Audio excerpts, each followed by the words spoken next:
Hey everyone, this is a sort of weird post-game thing I'm doing here, but I loaded up Kingsfield one more time just because I wanted to show you something rather interesting. There's an aspect of the game I completely forgot about that I relied on at the very end of Japanese Kingsfield.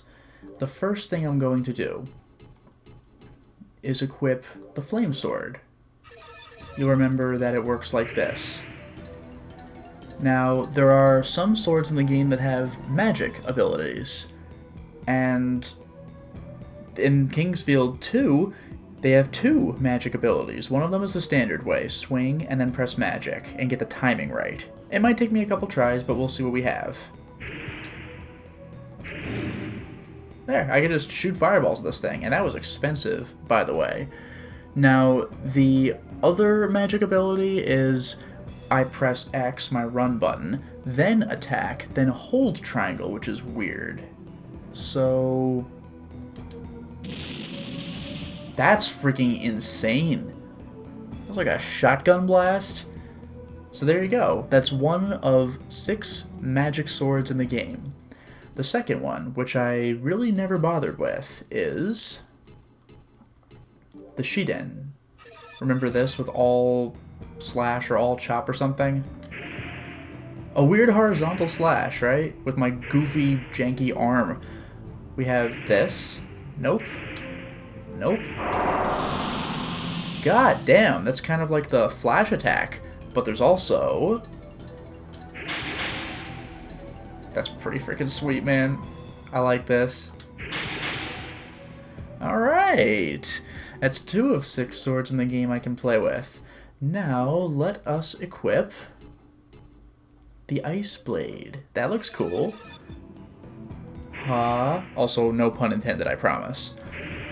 So, we'll do the magic version.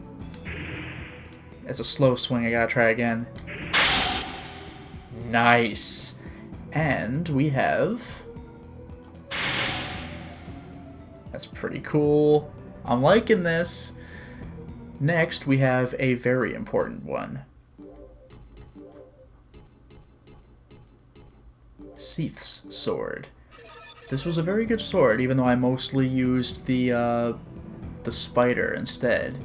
Speaking of which, you know, I don't know if this actually does anything, but I'm morbidly curious about the spider.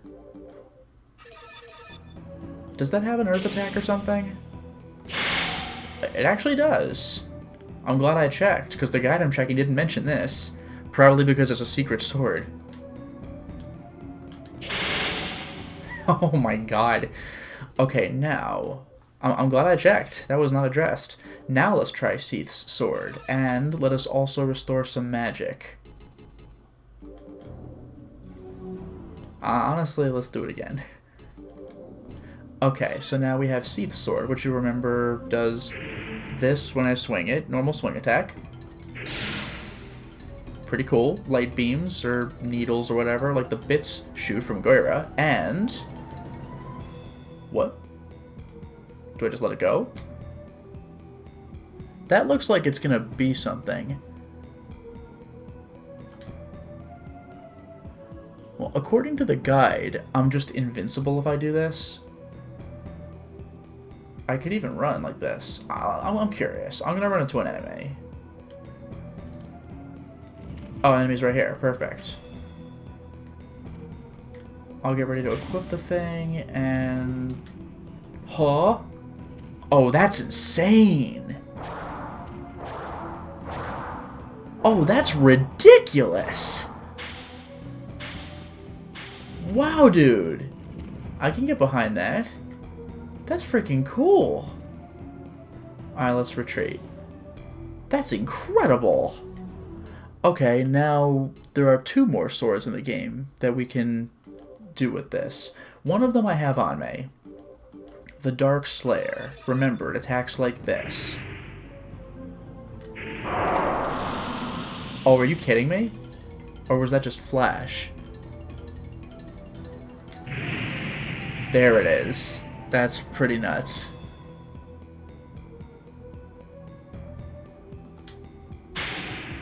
Oh my god, dude.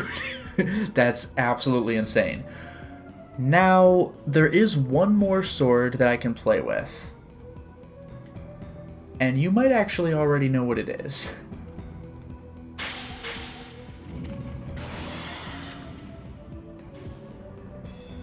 I'm gonna go get it now. Or I'll say I will try to get it now.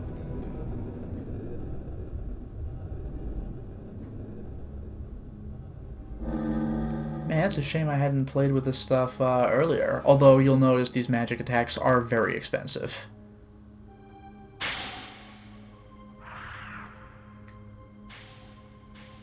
The termites just parted way from me. Thanks, buddies.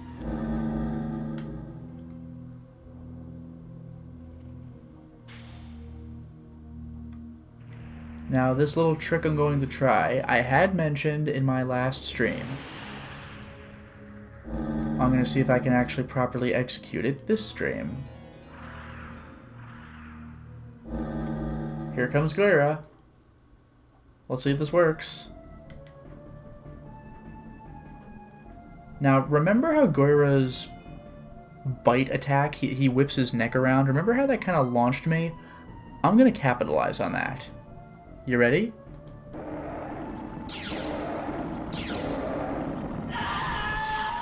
You get the idea. I want to make that work.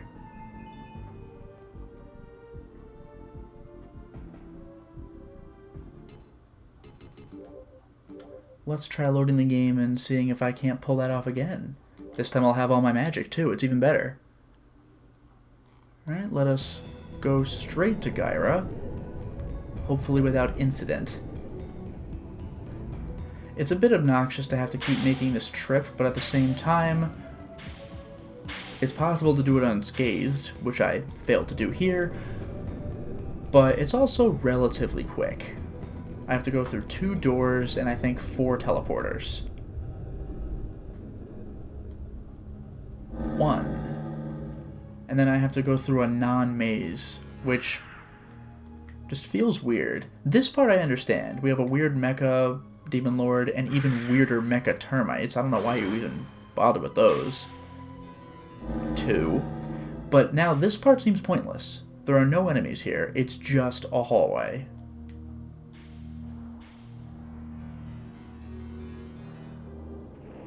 And done. 3.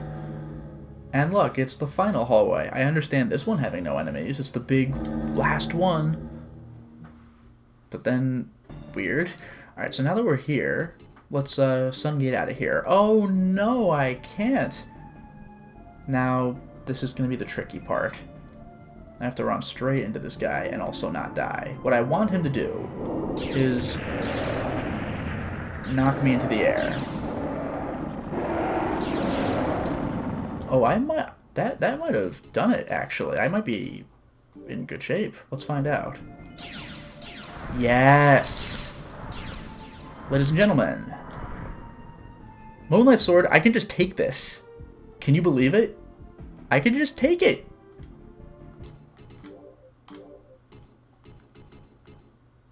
There it is. I just have the Moonlight Sword. Now, like I mentioned on the stream, obviously the game's not over. I have to beat Goyra. And in order to beat Goyra, I have to hit him in the face, which I absolutely cannot do. So my only way of beating Goyra with the Moonlight Sword in my possession is to just fall off this cliff and die. Unless maybe I can shoot the bits from here and then magic him from behind, but whatever. So anyway. Oh, he turns around? Well then. So I could swing. Wow, so this is doable. It's just very scary. And I still regenerate HP. Now, for the magic attacks. You ready? I'm ready. Let's use a gold potion and take a look. I can't believe he turned around, so maybe I can still beat him. Anyway, magic attack number 1. Nope. Whoa. Magic attack number 1. Magic attack number 1. Yeah. No, that was flash. This is not working out. Oh, I need to recharge my magic. Oh, the hell with this. I'll just die to make this easier. It's fine, I'll respawn at the fountain, don't worry about it. It's just wild that the game lets you actually pick up the Moonlight Sword. That's so weird to me. Anyway. There it is. That's just like in Kingsfield 1. Now, what do you think the second attack is? Same thing, but cooler. So there you go. I now have all the coolest swords in the game. We have, just as a reminder here, we have the Flame Sword, the Shiden, the Spider, which is the secret one that was dropped randomly by Earth Elementals. We have the Ice Blade. We have Seath's Sword. We have, I don't know, arguably a more secret sword because it looks like the endgame trigger, but it's apparently not. If I killed Gyra right there in that fight, then I guess the game would have just ended, because both of those things need to happen for the end to trigger. Gyra needs to die, and then you walk up and pick this thing up. It's so crazy. And then finally the Dark Slayer, which I'm really supposed to use to kill Gyra. Now, what's interesting is that according to a guide that I'm reading regarding picking up this Moonlight Sword, it says, what's the most powerful sword in the game? And the person who wrote the guide says, I think it's the Dark Slayer, even though the game says it's the Moonlight Sword, because the Moonlight Sword's always the best. And apparently, this person had actually called the Kingsfield hint line, which said that it's the Seath's Sword, so who the hell even knows? But in any case, we've seen all the cool magic attacks from the various weapons in the game, and we got the legendary Moonlight Sword as a playable item. That's just freaking cool. So thank you very much for watching, and have a wonderful night.